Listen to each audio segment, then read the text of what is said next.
कि मैं कैसे सियासत में आया, क्योंकि मैं एक क्रिकेटर था, दुनिया में गर्मियों में इंग्लैंड में खेलता था, सर्दियों में पाकिस्तान टीम के साथ दुनिया फिरता था, मुझे कोई शौक नहीं था सियासत का। मैं जब अपने अरूज पे था, मेरी वालदा को कैंसर हो गई। मेरी वालदा वो थी जो सबसे ज्यादा मेरे से प्यार करती थी। 4 बहनों का मैं अकेला भाई था। मैं अपनी वालदा का लाडला था। वालदा को जब कैंसर हुई, मेरी जिंदगी बदल गई। वो आदमी जिसको कोई फिक्र ना फाका, हर साल पिछले साल से बेहतर होता था, हर साल मैं ज्यादा ऊपर जाता था। जब मेरी वालदा को कैंसर हुई तो मुझे पहली दफा पता चला कि सारे पाकिस्तान में कोई कैंसर अस्पताल नहीं है। जो कैंसर मेरी वालदा को थी, वो अगर यहां शौकत खानम होता तो वो सबसे आसान कैंसर थी जिसका इलाज हो सकता था, क्योंकि अस्पताल नहीं था। जब तक मेरी वालदा को हमें पता चला कैंसर फैल चुकी थी, मैं अपनी वालदा को इंग्लैंड लेके गया। हालांकि मुझे इंग्लैंड में लोग जानते थे, मेरी वाकफियत थी, मैं वहां क्रिकेट खेलता था, लेकिन जिस तकलीफ से मैं गुजरा अपनी वालदा को बाहर लेके गया, वो सब जानते हैं जिन्होंने अपने कोई भी करीबी लोगों को बाहर इलाज करवाने लेके गया। जब मैं वहां इंग्लैंड गया, ये मैं आज आपको चीजें बता रहा हूं क्योंकि 2 नहीं 1 पाकिस्तान का मतलब क्या है।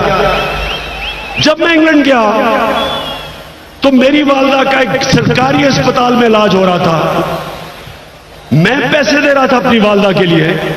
साथ वाले बिस्तर पे एक औरत बैठी थी जिसका मुफ्त इलाज हो रहा था, जो गरीब औरत थी। मैं ये देखता था, डॉक्टर्स और नर्सेज कोई फर्क नहीं करते थे उनमें, उनको इन दोनों को एक ही तरह देखते थे।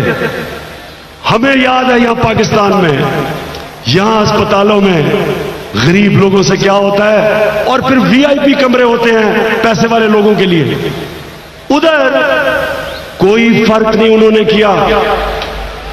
बहरहाल मैं अपनी वालदा को वापस लेके आया।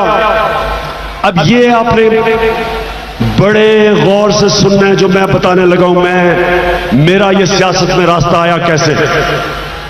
मैं अपनी वालदा को लेके आया वापस। कैंसर फैल चुकी थी, तकलीफ में थी। ये फिर यह मेयो हॉस्पिटल है।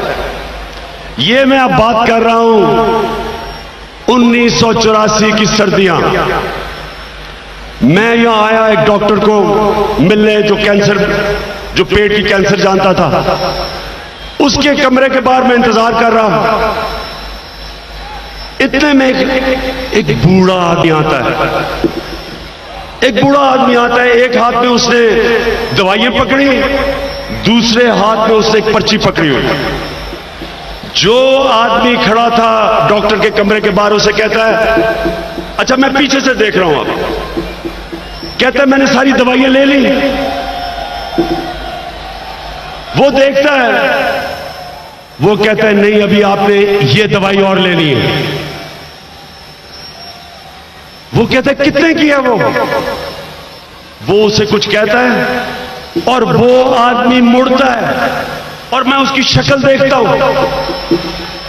जब मैं उसकी शक्ल देखता हूं, उसमें जो तकलीफ और मायूसी मुझे नजर आती है, वो मेरे घर में मेरे सारे घर वालों की वही शक्ल पे तकलीफ और मायूसी थी। मैं उससे पूछता हूं कि ये क्या है, ये किधर से आया है। वो कहता जी ये गांव से अपने भाई को लेके आया हुआ है मेयो हॉस्पिटल। भाई कैंसर से मर रहा है। ये आदमी, बूढ़ा आदमी, सारा दिन मजदूरी करता है और रात अपने भाई के साथ बैठता है। ये अगर कोई और वक्त में सुनता, कोई फर्क नहीं पड़ना था मुझे, क्योंकि मैं तकलीफ में था। उस चीज ने मुझे उस दिन फैसला करवाया।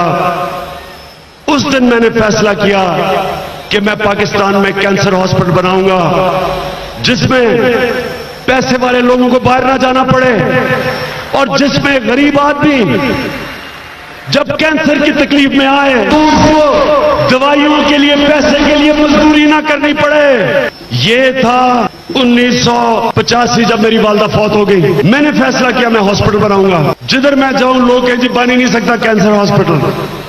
कहते जी गवर्नमेंट ने बनाने की कोशिश की, नहीं बन सकता। मैंने क्रिकेट छोड़ी 87 में, मैंने पूरी कोशिश की हॉस्पिटल बनाने के लिए। जिधर जाऊं जिससे पूछूं कहता जी बन ही नहीं सकता। मैंने लाहौर में सेमिनार 20 डॉक्टरों को बुलाया, 20 डॉक्टर वहां बैठे हुए, और अभी भी मैं आपको बताऊं हमारे बोर्ड मेंबर्स थे रजाक दाऊद, डॉक्टर परवेज हसन, शौकत तरीन, हम बैठे। 20 डॉक्टर्स में से 19 डॉक्टर्स ने कहा कि पाकिस्तान में कैंसर हॉस्पिटल नहीं बन सकता। एक ने कहा कि बन सकता है, लेकिन आप गरीबों का इलाज मुफ्त कर सकते हैं। बहरहाल मैं कोशिश करता रहा, भाग दौड़ करता रहा, जिधर दुनिया में पाकिस्तानी थे वहां पहुंच जाता था, पैसे इकट्ठे करता था। अब मैं आपको दूसरा वाकया सुनाने लगा हूं कि आज मैं पॉलिटिक्स में क्यों आया। हमने अब हॉस्पिटल खोलने के लिए पैसा इकट्ठा करना था। अब जी मैं पाकिस्तान में पैसे इकट्ठे कर रहा हूं, सारी कोई दुनिया में मैंने मुल्क नहीं छोड़ा, जिधर पाकिस्तानी थे मैं वहां पहुंच जाता था। और लोग तंग आ गए, जो पैसे वाले लोग थे वो मेरी शक्ल नहीं देखना चाहते थे कि फिर पैसे मांगने आ गया। तो मैं पढ़ता था एचएसएल कॉलेज में, मेरे दोस्त थे, मैंने समझा पैसे वाले लोगों से मैं पैसे मांगूंगा वो मुझे दे देंगे। मैंने तब एक बहुत बड़ी चीज सीखी कि आदमी कितना सखी है, कितना बड़े दिल का है। उसका कोई कनेक्शन नहीं है कि बैंक में उसके पास कितने पैसे। कई मैंने बड़े पैसे वाले लोगों से बड़े कंजूस नहीं देखे, और कई मैंने गरीब आदमियों से बड़े खुले दिल वाले नहीं देखे। तो ये बड़ा मेरा सफर 85 से शुरू हुआ। अब ये 9 साल मैं कोशिश कर रहा हूं, 9 साल। अब ये सुने, ये है अब दूसरी चीज जिसने मेरी जिंदगी का रुख बदला। मैं पैसे इकट्ठे कर रहा था, सुबह गुजरावाला गया जी पैसे इकट्ठे करने, किसी ने उधर पैसे भेजे, उधर गया, थका हुआ घर वापस आया ज़मान पाक में। और ज़मान पाक में मैं रात के 11 बजे थे, मैं अंदर आने लगा तो एक पुरानी सी टोयोटा खड़ी थी, उसमें लोग 3 आदमी बैठे थे, आम से आदमी थे, पुरानी सी टोयोटा थी। मुझे कहते जी हमने पैसे जमा किए हुए हैं, तो इमरान साहब आप आए, हमने पैसे देने आपको। मैंने उनकी शक्ल देखी, मैंने कहा ये गरीब लोग, इन्होंने बेचारे पुरानी सी टोयोटा, क्या पैसे देगा मुझे ये। मैंने कहा फिक्र ना करो, मैं थका हुआ, मैंने सोने जा रहा हूं। उन्होंने नहीं खान साहब, लोग आपकी इंतजार कर रहे हैं, हम देर की इंतजार कर रहे हैं आपके घर के बाहर, आपने आना है पैसे के लिए। मैंने बड़ी कोशिश की उनको कहने के लिए कि मेरे, हालांकि मैं नई क्रिकेट छोड़ी थी, मैं फिट भी था, मैं कहा मैं थका हुआ हूं। बहरहाल उन्होंने मुझे मजबूर किया। ज़मान पाक से शौ की गड़ी निकले, रास्ते में टोटा खराब हो गई, धक्के लगाना पड़ा, और मैंने कोसा उनको, दिल में मैं ज्यादा कोसा। लो जी गाड़ी रुकी, छोटी सी गलियों में मुझे लेते गए, गंदी गलियां, बू आ रही, मैं अपने आप को कोस रहा हूं कि मैं क्यों आ गया यार। करते करते मुझे वो एक मस्जिद में ले गए। सुने जरा गौर से ये बात, आज अगर मैं पॉलिटिक्स में हूं ये वजह है, जरा सुने गौर से। लो जी मस्जिद में पहुंच गए, मैंने कहा कितने पैसे। वो कहते जी फिक्र ना करें पैसे आ रहे हैं। मैंने कहा तुम मुझे क्या यहाँ पैसे जमा किए हुए हैं, मैं थका हुआ हूं, तुम मुझे यहां ले आए हो, कितने पैसे। ऐसे खड़ा मैं, नई क्रिकेट खेली थी, पॉलिटिक्स में मैं आया नहीं था, सब्र अभी मेरे में आया नहीं था।